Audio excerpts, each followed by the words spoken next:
Welcome back to my YouTube channel. Subscribe for more information. This is Udaku Zone. Hapa ndo nawajuza yanachoendelea in Gulf countries.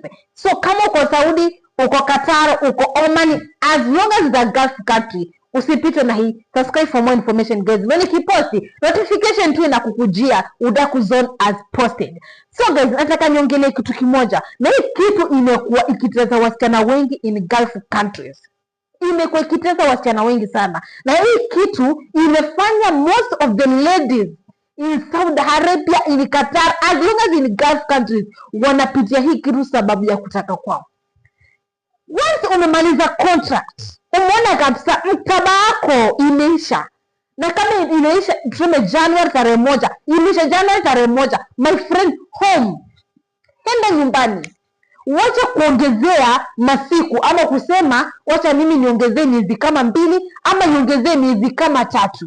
For what purpose?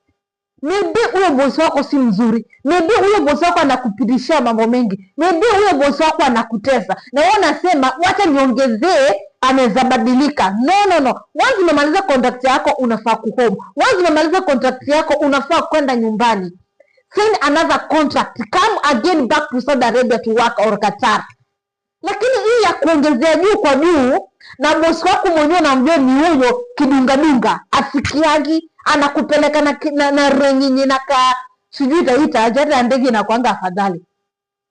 So if kama wewe umemaliza contract yako, please enda nyumbani, usiongezee. Umemaliza tarehe 5, hiyo tarehe 5 make sure umepanda ndege home. Kama umejua bado miezi 3, umalize contract yako home. Umalize contract yako uende nyumbani. Ambia bosi wako na mapema. January tarehe 5 naenda nyumbani, ndio contract yangu inaisha.